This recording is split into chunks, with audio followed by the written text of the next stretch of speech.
اللہ سے کیا ہوا وعدہ پورا کر دے. یہ دنیا جس کے متعلق قرآن پاک میں اللہ یوں فرماتا ہے کہ یہ ضرور تمہیں دھوکے میں ڈالے گی. یا ایھا الانسان ما غرک بربک الکریم، اے انسان وہ کون سی چیز ہے جس نے تجھے اپنے رب سے دھوکے میں رکھا. ما غرک بربک الکریم، کون سی چیز ہے جس نے تجھے اپنے رب سے دھوکے میں رکھا ہے. الذی خلقک فسواک فعدل، وہی تو رحمان ہے جس نے تجھے پیدا کیا، جس نے تجھے سیدھا کیا اور تیرے لیے سب کچھ مہیا کیا. اور اسی رب سے کون سی ایسی چیز ہے جو تجھ کو دور کر رہی ہے یا تجھے دھوکے میں رکھی ہوئی. ایک چیز یہ ہے. اور اس دنیا کے متعلق رب ذوالجلال یوں بھی فرماتا ہے کہ اس کا سامان بہت تھوڑا سا ہے لیکن اس کا دھوکہ بہت بڑا ہے. اور دوسری بات یہ بھی ہے کہ میں یہ بات اس لیے عرض کر رہا ہوں کہ قرآن میں ایک آیت ہم نے دیکھی کہ اللہ تعالیٰ یوں فرماتا ہے بل یرید الانسان لیفجر امامہ. اسی پر مجھے کچھ بات کرنی. ایک جو بازار پورا لگا ہوا ہے پورے انسانوں کا، اس میں سے جس طرف نظر اٹھاتے ہیں کھیل کود تماشے اور لہو و لعب، دنیا اس سے بھری ہوئی. نظارے دیکھنے میں مصروف، ناچنے والوں کی تعداد ذرا کم نہیں. ہر شہر میں ہر علاقے میں بے حیا لوگ اور یہاں لباس، یہ سب جگہ دیکھنے کو ملتا ہے. کبھی کبھار ہم نظر دوڑا کر کے دیکھتے ہیں کہ ان لوگوں کا ویژن کیا ہے. ہمارے ماحول میں ہم پلے ہوئے ہیں تو ایسا لگتا ہے کہ جوان ہوتا ہے بچہ تو کچھ کمانے کی سوچتا ہے، فیوچر بنانا ہے، گھر بسانا ہے، کوئی جاب لگ جائے، کوئی بزنس لگ جائے. لیکن ان ننگے لوگوں کو دیکھ کر یہ محسوس ہونے لگتا ہے کہ ان کا ویژن کیا ہے، یہ کس چیز میں کمانا چاہتے ہیں. ناچ بھنگڑا یہی تمام چیز. تو بعد میں سمجھ میں آیا کہ سب سے زیادہ تو وہی لوگ کماتے ہیں. وجہ کیا ہے؟ عیاش لوگوں کی آمدنی بہت زیادہ ہے، جسم بیچنے والوں کی آمدنی بہت زیادہ ہے. محنت کش جفا کش لوگ جو دن بھر محنت کرتے ہیں ان کی آمدنی قلیل. ایک اعتبار سے دیکھا جائے تو گزر بسر کرنے والی، اور ان کے پاس راتوں میں بھی دن میں بھی بے تحاشا مال کی برسات ہو. پھر پتہ یہ چلا کہ ان کا بزنس، ان کا کاروبار جو چلتا ہے اس کی وجہ کیا ہے کہ یہ پوری دنیا تماشا دیکھنے میں سب سے زیادہ عادی اور اس کو انٹرٹینمنٹ چاہیے. وہی قرآن میں اللہ فرماتا ہے بل یرید الانسان لیفجر امامہ.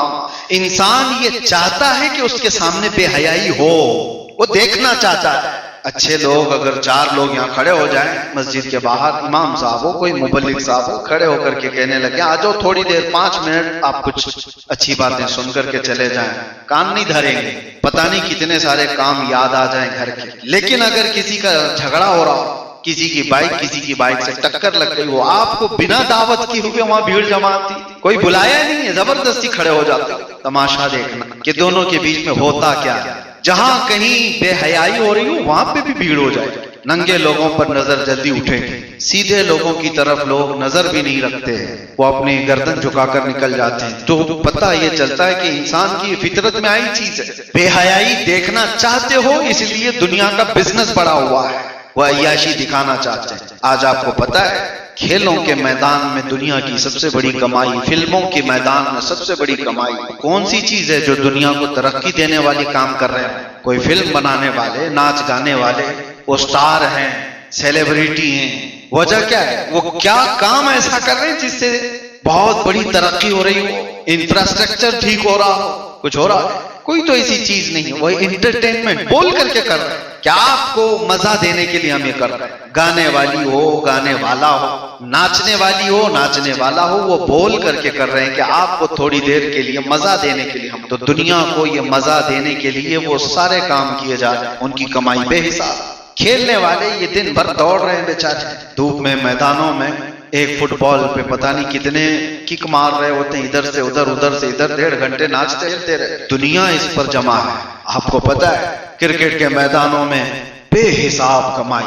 میں یہی سوچتا رہا کہ یہ سارے لہو و لعب سے اتنا بڑا بزنس جس میں بڑے بڑے لوگ شامل ہیں، بڑے بڑے پیسے لگے ہوئے ہیں اور پیسے نکال رہے ہیں، یہ سب کا بزنس بناتا کون ہے؟ وہی انسان کی فطرت جو بے حیائی دیکھنا چاہتا. بل یرید الانسان لیفجر امامہ. انسان یہ چاہتا ہے کہ اس کے سامنے بے حیائی ہو، تماشے ہوں. اور میرے عزیزو یہی وہ نقطہ ہے جہاں پر میرے مصطفیٰ کریم صلی اللہ علیہ وسلم نے روک لگائی تھی. یہی وہ چیز ہے. اس گندگی کو جس وقت انسان اپنے اندر سے نکال پھینکے گا، ارے مدینے میں بات ہوا یاد آتی. مولانا جلال الدین رومی لکھتے ہیں ایک بانسری بجانے والا تھا اور اتنی سریلی بانسری بجاتا تھا کہ لوگ مدہوش ہو جاتے سنتے تھے. آج بھی لوگ گانے باجے کے پیچھے جو پاگل ہوتے ہیں یا کسی کے گلے آواز کی خوبیوں کو دیکھ کر کے مدہوش ہوتے ہیں, سن کر کے مدہوش ہوتے ہیں. مدینے کا ایک ایسا گویا اور عمر اس کی ہو گئی تھی 70 کے اوپر 80 کے قریب پہنچ رہا ہے, لیکن بڑھاپے میں اب سانس لمبی نہیں ٹھہرتی تو سر بدل جاتے تھے. اب یہ حالات بھی تھے, لیکن اس کے ساتھ ہی مدینے کا یہ وہ دور ہے جو دور فاروقی کہلاتا. اب کہاں سے گانے باجے وغیرہ ساری چیز, وہ کہیں گلی میں کھڑے ہو کر کے بجائے کوئی سننے والا ہی نہیں, کوئی قریب آنے والا ہی نہیں, تو کمائی کہاں سے ہو؟ جب بے حیائی دیکھنے کے لیے کوئی آتا ہی نہ ہو تو اسے اپنا دھندا چھوڑنا پڑے گا. بے حیائی دیکھنے والا ہی نہ ہو, انٹرٹینمنٹ کا کوئی آدمی ہے ہی نہیں, تو اس کو تو اپنا دھندا بزنس بدلنا پڑ جائے. مثال کے طور پر ہوٹل کھول کر کے رکھا ہے, کوئی آتا ہی نہیں کھانے کے لیے, تو کیا اس کو زبردستی چلایا جائے گا؟ نہیں. جب گراہک نہ ہو تو آدمی کو بدلنا پڑتا ہے. دنیا انٹرٹینمنٹ کے میدان میں بہت ترقی کے ساتھ آگے بڑھ رہی ہے, تو اس کا مطلب ہے کہ بے حیائی دیکھنے والوں کی تعداد بھی بڑھ رہی ہے. بے حیائی یہ زیادہ دیکھنا چاہتے ہیں. اور آپ کو پتا ہے انٹرنیٹ کی دنیا میں سب سے زیادہ پورن سائٹس کمائی کرتے, لاکھوں کروڑوں میں نہیں, وہ اربوں ڈالر میں کمائی کرتے. اور انٹرنیٹ کا جو یوز کرنے والے, کنزیوم کرنے والے لوگ ہیں, اس میں سے اگر سارا ڈیٹا نکالا جائے کہ کتنا زیادہ کون سی چیزیں یوز ہوتی ہیں, تو 70% بے حیائی دیکھنے میں خرچ ہوتا ہے, بلکہ اس سے بھی زیادہ کا ڈیٹا. میں بات کر رہا تھا اس گویے کی جو مدینے میں بانسری بجاتا. ایک دن ایسا ہوا کہ لوگ اب کوئی سننے والے ہی نہیں رہ گئے, کھانے پینے کے باندھے ہو گئے. کہاں سے کھائے, کہاں سے کمائے. اور تھکا ہارا وہ بندہ جنت البقیع میں آیا قبرستان. رات کا وقت تھا, اپنی بانسری توڑ دی. کہا کہ اب میرے گانے سننے والے لوگ ہی نہیں رہے, اب بانسری بجانے کا کوئی مطلب ہی نہیں رہا. توڑ کر کے پھینک دیا, لیکن ساتھ میں یہ روتے ہوئے عرض کیا کہ مولا میرے بڑھاپے پر رحم, میرے اس بڑھاپے پر رحم فرما.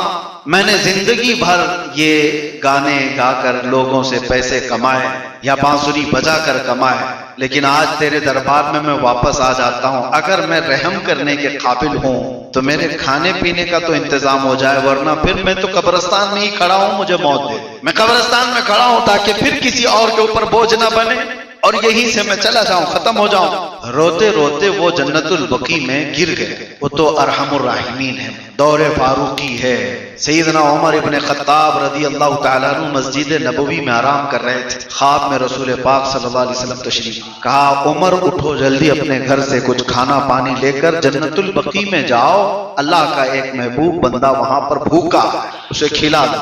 حضرت عمر فاروق نیند سے بیدار ہوئے, گھر میں گئے, جلدی سے توشہ لیا اور جو میسر تھا لے کر دوڑے دوڑے آئے. کوئی اللہ والا ہے, کوئی اللہ والا ہے, مصطفیٰ کا فرمان ہے, اللہ کا حکم ہے. جنت البقیع جب پہنچے ڈھونڈتے رہے, کوئی دکھا نہیں, لیکن کسی کی سرسراہٹ نظر سنائی دے رہی تھی, سانسوں کی. آپ قریب گئے تو دیکھا ایک بوڑھا غش کھائے ہوئے گرا ہوا تھا.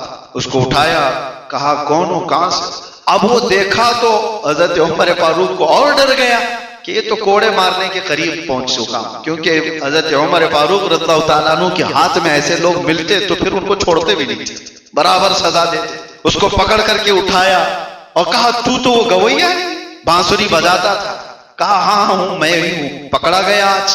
کہا نہیں, میں نے بانسری توڑ دی, ختم کر دیا, لیکن آپ یہاں اس رات میں کیوں آئے. کہا مجھے اب یہ تو نہیں معلوم کہ تو نے کیا ہے, لیکن خواب میں مصطفیٰ نے حکم دیا کہ تجھے کھانا کھلایا جائے, اور اللہ نے میرے نبی کو حکم دیا ہے, لے جلدی کھانا کھا لے. وہ بوڑھا چیخ مار کر کے گر گیا. حضرت عمر فاروق رضی اللہ تعالیٰ عنہ نے اس کو اٹھایا, پوچھا کہ کیوں غش کھا گئے. کہا مجھے اندازہ بھی نہیں تھا, 80 سال تک میں نافرمانی کرتا رہا, ایک رات اس کو پکارا تو وہ وقت کے خلیفہ کو کھانا دے کر بھیج دیا. ایک بار اس کو دل سے پکارا تھا, وقت کا خلیفہ توشہ لے کر میرے پاس آیا, اور وہ بھی عمر فاروق جیسا. عزیزان گرامی وقار, تماشے چھوڑو اور رب تبارک و تعالیٰ کے دروازے کھلتے ہوئے دیکھ. بے حیائیوں سے باز آ جاؤ, اور اس کے بعد دیکھو ارحم الراحمین کے دروازے کیوں نہیں کھلتے. لوگوں نے اپنے اوپر جو دروازے بند رکھے ہیں وہ تمہارے اپنے تماشے، تمہاری اپنی بے حیائیاں ہیں. ما اصابتکم من مصیبت، قرآن میں اللہ تعالیٰ فرماتا ہے فبما کسبت ایدیکم، جو مصیبتیں تمہارے پاس آئی ہوئی ہیں یہ تمہارے ہاتھوں کی کمائی ہے، یہ تمہارے اعمال نے خریدا ہے. آج میں اسی بات پر عرض کرنا چاہ رہا تھا، جس طرف سے گزرو نوجوان انہی تمام چیزوں میں مصروف نظر آ رہے ہیں. آپ اپنے موبائل میں ایک اس طرح کا آبزرویشن رکھو، دیکھو کہ آپ دن بھر میں کتنے گھنٹے چلاتے ہیں اور کیا دیکھیں. آپ کو رات کے وقت احتساب کرنا ہو، آپ اندازہ کرو گے کہ میں دن بھر میں کیا کیا دیکھا، کون سی سائٹس کتنی مرتبہ چلایا اور اس پر میری نظر کتنی دیر. موبائل تو سب کچھ سیو کرتا ہے، سب کچھ اس کے پاس موجود ہے. اور آج میں ایک اور بات بتاتا ہوں، جب ہمیں اریسٹ کر کے لے کر کے گئے تھے ہمارا فون بھی لی، فون لیپ ٹاپ جو بھی ملے تو وہ تو آروپی کے پاس جو رہتا ہے، ملزم کے پاس سب لے لیا جاتا ہے. لیکن ایسا ہے کہ سارے لوگ فون سے ڈرتے بھی، فون ہاتھ میں نہ جائے ورنہ بہت کچھ مل جائے، بہت کچھ ہوتا. لیکن ہمارے ساتھ ایسا اتفاق تھا کہ ہمیں جب لے کر کے گئے تو فون ہمارے ساتھ ہی اور آرام سے 10-12 گھنٹے تک تو ہم لے کر بیٹھے ہوئے. ہاں کچھ وہ محبت کرنے والے پڑوس سے ہمیں کنٹینیو فون کرتے تو یہ لگتا تھا کہ ان کے کالز کہیں دوبارہ مصیبت نہ ڈالیں. بہرحال جو ڈیلیٹ کر سکتے سب کر سکتے. ہمارے ساتھ بھی دوسرے لوگ بھی جب اندر جانے کے بعد پتا چلا کہ وہ ڈیلیٹ کرو، یہ ڈیلیٹ کرنا چاہیے، یہ ڈیلیٹ کرنا چاہیے. میں نے کہا ہمارے پاس تو کوئی ایسا ڈیٹا پہلے سے تھا بھی نہیں، چند کالز تھی، ٹھیک ہے وہ بھی فوراً فون بھی گیا. اور اس کے بعد 2 دن کے بعد ہی انویسٹیگیشن میں جب ہمارے سامنے بیٹھے کئی آفیسر تو سارا ڈیلیٹڈ بھی سب کچھ وہ لسٹ میں لے کر بیٹھے ہوئے. یہ صرف اور صرف باتیں ہیں کہ واٹس ایپ جو ہے تھرڈ پارٹی کو کچھ نہیں دیتا، دوسری تمام چیزیں جتنا ڈیلیٹڈ ہے وہ بھی ہے، سب کچھ ہے. بہرحال وہ چاہے جتنے سالوں پہلا بھی لے کر آتے تو کچھ فرق نہیں پڑتا. لیکن بات میں یہ کہہ رہا ہوں کہ دنیا کا ایک ہلکا معمولی علم رکھنے والا انسان تمہارے ڈیلیٹ کی ہوئی چیزیں لا کر تمہارے سامنے رکھ دیتا ہے. زندگی بھر کے کیے ہوئے بے حیائیاں وہ رحمان کے سامنے جب پیش ہوں گی، کیا کیا چیزیں تمہارے سامنے لا کر رکھ دی جائے. اور قرآن یہ بھی کہتا ہے جب یہ سب چیزیں لا کر انسان کے سامنے رکھی جاتی ہیں قیامت کے دن فرشتے کچھ چیزیں اٹھا کر کے لا رہے ہوتے ہیں. انسان پوچھتا ہے کیا ہے، وہ جمع کر رہے ہیں. سب کو تو اب تک ایسا لگتا ہے نامہ اعمال کا مطلب 4 A4 سائز کے پیج دے دی جائیں، 10-12 پیج ہوں گے اس میں نامہ اعمال ہوگا. نہیں، کتابیں ہوں گی. اور کتابیں کیسی، کہاں تک؟ فرمایا گیا جہاں تک اس کی نظر جاتی ہے وہاں تک صرف اس کی کتابیں ہوں گی، اس کے اعمال لکھے ہوئے ہوں گے، فرشتے اٹھا کر کے لا رہے ہوں گے. اور یہ حیرت میں پوچھتا ہے یہ کیا ہے، یہ سب کیا ہے؟ فرشتے کہتے ہیں رب تعالیٰ نے دنیا میں جو حکم دیا تھا سب کچھ لکھا گیا ہے. اب پڑھو. جب وہ بندہ کھولتا ہے تو کیا پکار کر کے کہتا ہے پتہ؟ قرآن کی جب یہ آیت میں پڑھتا ہوں رونگٹے کانپ جاتے. انسان یہ کہتا ہے ما لہذا الکتاب لا یغادر صغیرۃ ولا کبیرۃ الا احصاها. اے اللہ یہ کیسی کتاب میرے سامنے لا کر رکھ دیا جس میں چھوٹی چیز بھی نہیں چھوڑی گئی ہے، بڑی چیز بھی نہیں چھوڑی گئی، سب کچھ آ گیا ہے. تصویر کا ایک رخ یہ ہے ایمان کا ایک حصہ جس سے تم ڈرتے رہو کہ ہر چیز لائی جائے گی. لیکن ایمان کا ایک دوسرا حصہ بھی قرآن ہی میں اللہ تعالیٰ یہ بھی فرماتا ہے یمحو اللہ ما یشاء ویثبت وعنده ام الکتاب. ساری کتابوں کی اصل اللہ کے پاس ہے، وہ جسے چاہتا ہے مٹا دیتا ہے اور جتنا چاہتا ہے رکھ دیتا ہے. یہ بھی ہے. ایک اور بات مجھے یاد آئی، بغداد میں ایک خاتون تھی، اس کا کہنا ہے خاتون نے ایک مرد ایسا تھا جو بہت پیسے والا تھا.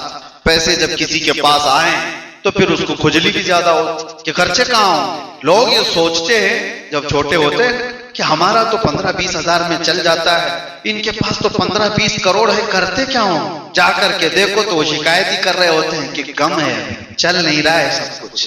تمہارے 15-20 ہزار میں جو گزر بسر ہوتا ہے یہی سوچ رہے تھے کہ بڑے لوگ کرتے کیا ہوں گے، کیا سونا چاندی کھاتے، پیٹ نہیں بھرتا ہے. کیونکہ دنیا کے اندر اتنی تمام بے حیائیاں اور تماشائیاں رکھی ہوئی ہیں جس میں پیسہ لگتا ہے. ہر ایک کا شوق بڑھتا جائے گا، اس کے لیے اتنا پیسہ اسے چاہیے.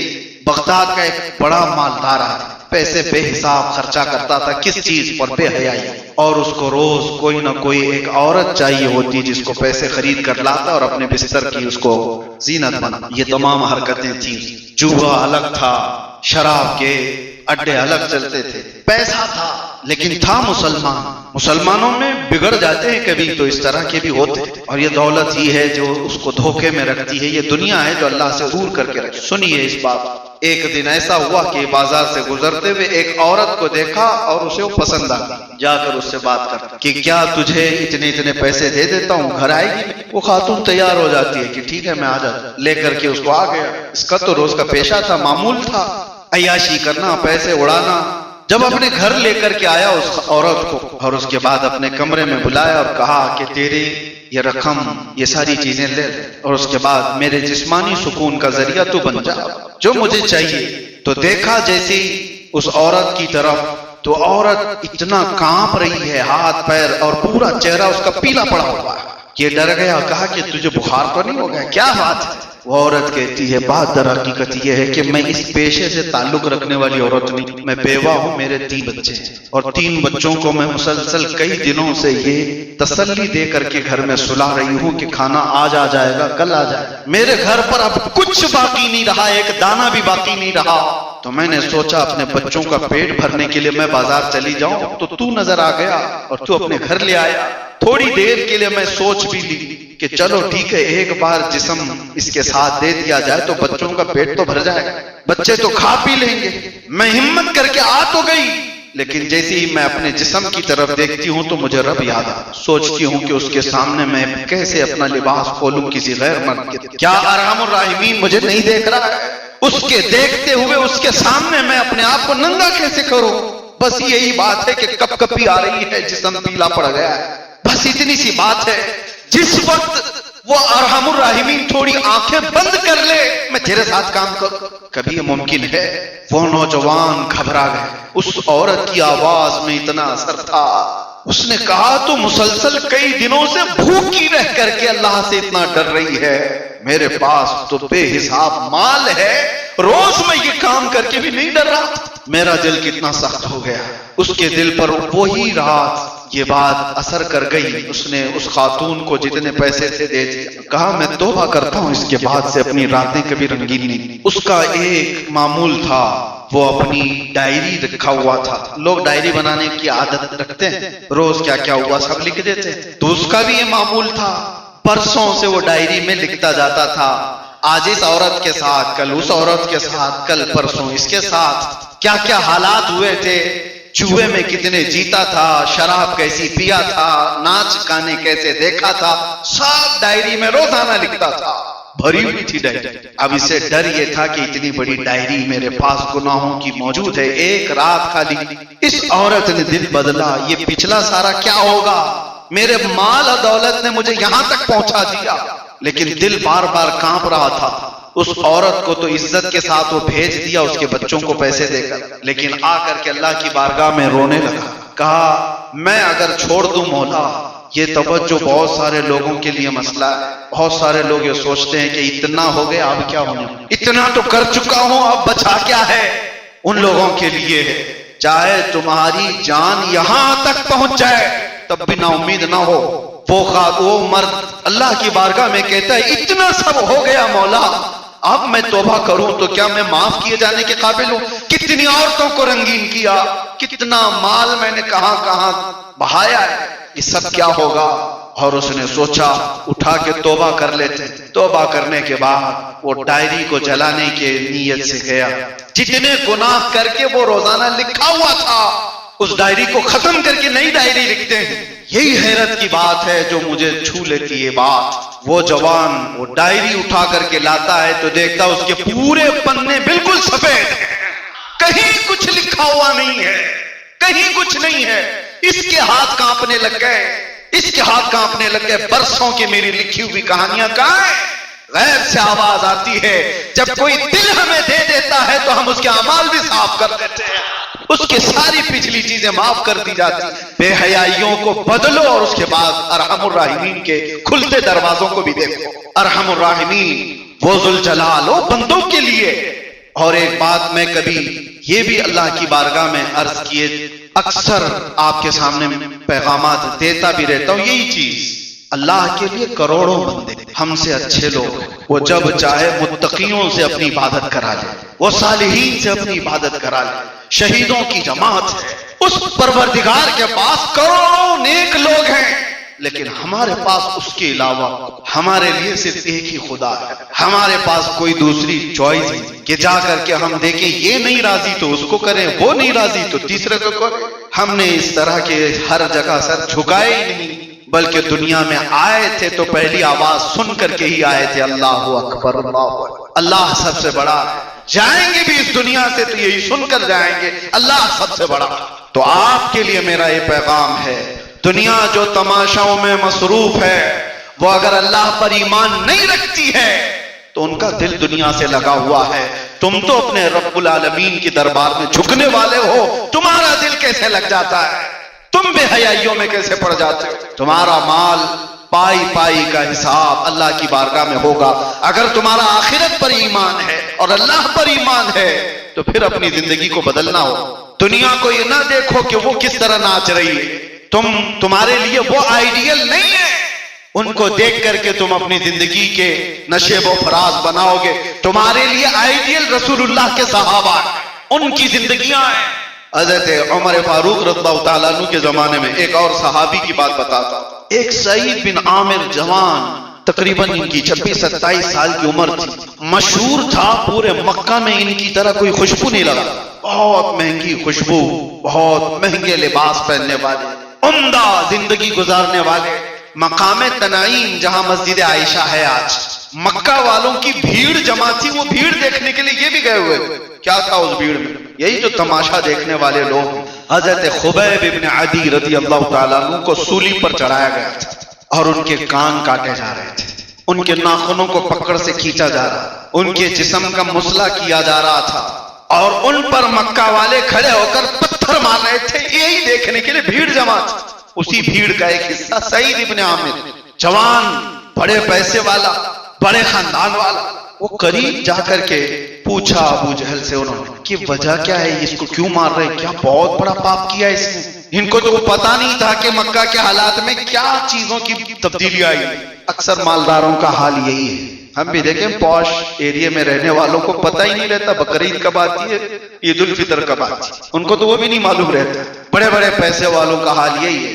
تو یہ سعید ابن عامر پوچھنے لگے کہ کیا بات ہے، کیا پاپ کیا اس نے، کیا بہت بڑا کوئی بڑے گھر کا ڈاکہ مارا ہے، چوری کیا ہوا ہے بہت بڑا؟ ابو جہل نے کہا ہنس کر کے نہیں، یہ صحابی ہو گیا، دین چھوڑا ہوا آدمی ہے، محمد صلی اللہ تعالیٰ علیہ وسلم کے دین پر یہ آ گیا ہے۔ تو سعید ابن عامر نے پوچھا وہ کیسا دین ہے کہ جس کی وجہ سے یہ مان نہیں رہا ہے اور آپ سب مار رہے ہیں، اس کو سب مار رہے ہیں؟ تو کئی لوگوں سے پوچھا، بھیڑ بھاڑ میں تو کسی نے جواب نہیں دیا۔ دور سے ہی انہوں نے خبیب ابن عدی کو دیکھا۔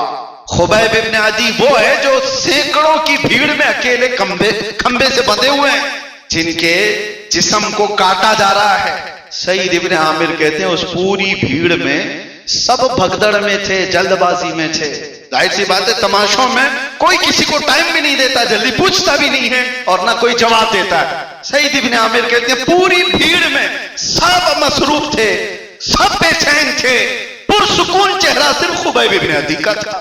جس کو مارا جا رہا ہے اس پر سکون ہی سکون ہے، مارنے والے تو بے چین ہیں سب۔ یہ سعید ابن عامر کہتے ہیں یہ کس لیے مار کھا رہا ہے؟ اور اس کے بعد غور سے ان کی طرف دیکھے تو ان کی نظریں ان کی نظروں سے خبیب ابن عدی کی، اور پھر مسکراتے ہوئے دیکھا کہ وہ شہید ہو۔ جیسے ہی ان کے عربی کے کچھ شعر ہیں حضرت خبیب ابن عدی کے، جو اپنے شہادت سے پہلے انہوں نے کچھ شعر کہے تھے، وہ سعید ابن عامر نے سنے تھے، اور اسی بات سے ان کے دل میں، یہ تماشا دیکھنے کے لیے گئے ہوئے تھے لیکن اس تماشے نے ان کو بدل دی۔ وہ آئے گھر اور دن بھر یہی سوچتے رہے کہ آخر ان کو مارا کیوں گیا۔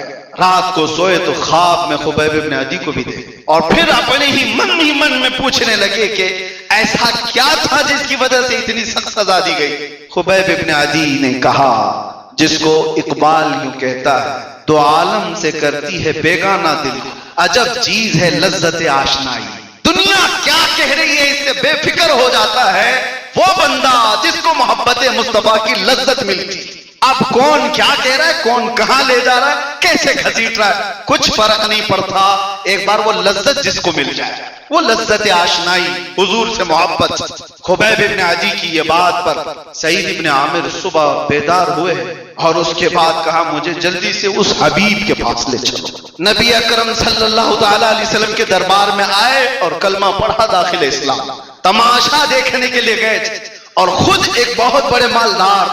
اب سنیے زندگی بدلتی چلی گئی اور پھر حضور کے زمانے کے بعد صدیق اکبر کا زمانہ، فاروق اعظم کا زمانہ، جب ان کی عمر 40 کے قریب آس پاس تھی، 35-40، ابھی جوانی پوری شباب پر ہی رہی. اس وقت ان کو ملک شام میں کسی علاقے کا گورنر بنایا گیا. سعید ابن عامر کو گورنر بنایا گیا.